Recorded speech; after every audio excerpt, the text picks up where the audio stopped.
በስመ አብ ወወልድ ወመንፈስ ቅዱስ አሐዱ አምላክ።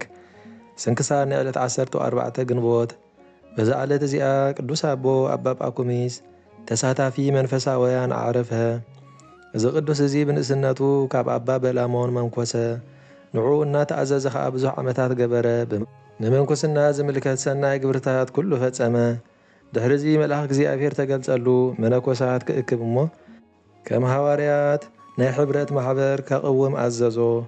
ንሱ ከዓ ብዙሓት ሰባት ኣከበ። ብዙሓት ኣድባራት ከዓ ሃነጸሎም፣ ንኹሎም ከዓ ብሓደ ዝመሓደሩሉ ሕጊ ሰርዓሎም።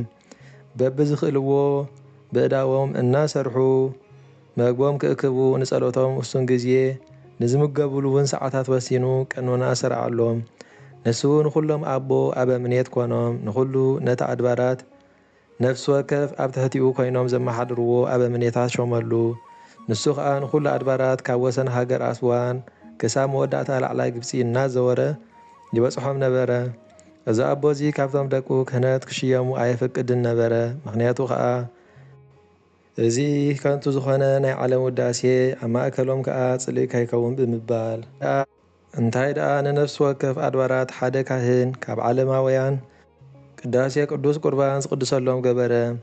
ኣባ አትናቴዎስ ሃዋርያዊ ናብ ላዕላይ ግብፂ ምስ ወፀ ነዚ ኣቦ እዚ ማዕረገ ክህነት ክሾሞ ደለየ። ንሱ ግና ካብኡ ሃደመ።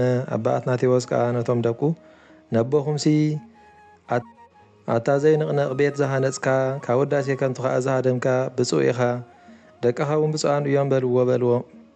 እዚ ኣቦ እዚ ሓደ ግዜ ሲኦል ክርኢ ደለየ። መልአክ እግዚኣብሔር ከዓ መንጢሉ ገነት ማሕደር ጻድቃን ኩሉ እቶም ጻድቃን ነፍሲ ወከፎም ዝዓርፍሉ ኣርኣዮ። ከምኡውን ድማ ናይ ሲኦል መካነ ኩነኔ ቦታ ስቃይ ኣርኣዮ። እዚ ኣቦ እዚ ኣብ ኣገልግሎት ኣበምኔት 40 ዓመታት ገበረ። ነቶም ገዳሙ መነኮሳት ድማ ኣጸናንዖም። ኣገልጋሊኡ ተምሃራዩ ዝነበረ ቴዎድሮስ ከዓ ኣበምኔት ሾመሎም። ቀኖና ከዓ ሰርዓሎም። ካብኡ ብሰላም ኣዕረፈ። በረኸቱ ምሳና ትኾን ንዘለዓለም ዓለም አሜን። ሰላም ለጳኩሚስ ለዘደጭቆ ባረከ ወረሰዮሙ ይኩኑ ከመ እምሰብ አምላከ ለመልእክተ ተስፋ ይጥቀነ ዘይኮነ በከ ይገብረ አሳእነ ለእራሃ እግሩ ተውሳከ እንዘበገዳም ይከይድ አስዋከ። በዛ ዕለት እዚኣ ቅዱስ ሲማኮስ ካብ ሃገረ ፈርማ ብዘበነ ቡላሚስ መኮንን ናይ ምስሪ ሰማዕትነት ተቐበለ። እዚ ቅዱስ እዚ ኣላሚ ቅጭን ክዳውንትን ክቡራት ሰንዱናትን ነበረ። ቴዎድሮስን ሲሲኮስን ተባህሉ ዓሩኽቲ ነበርዎ።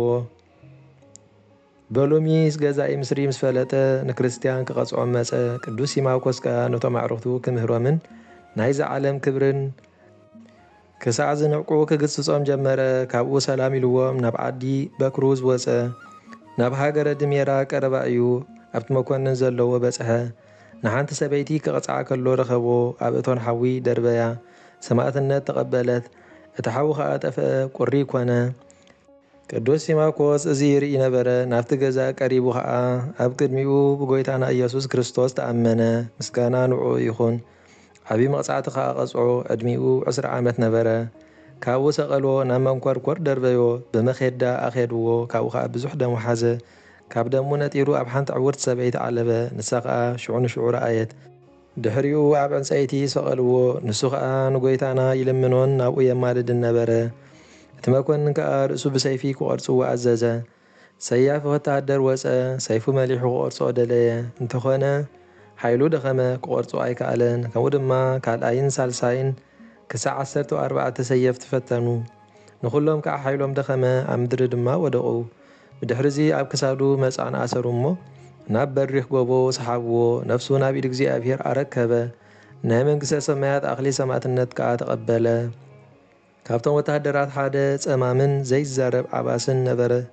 ናይ ቅዱስ ሲማኮስ ሬሳ ምስ ረኣየ ብእዛኑ ሰምዐ፣ ብልሳኑ እውን ተዛረበ። ምእመናን ሰባት ካብ ሃገረ እድኩ መፁ። ስጋ ቅዱስ ሲማኮስ ወሰዱ። ካብኡ ከዓ ብዙሓት ተኣምራትን መንክራትን ተራእዩ። ዓብዪ ፈውሲ እውን ካብኡ ተረኽበ። እቲ መኮንን ቢላሞን ግና ነዚ ኩሉ ምስ ረኣየ ፈርሀ፣ ሃደመ ድማ።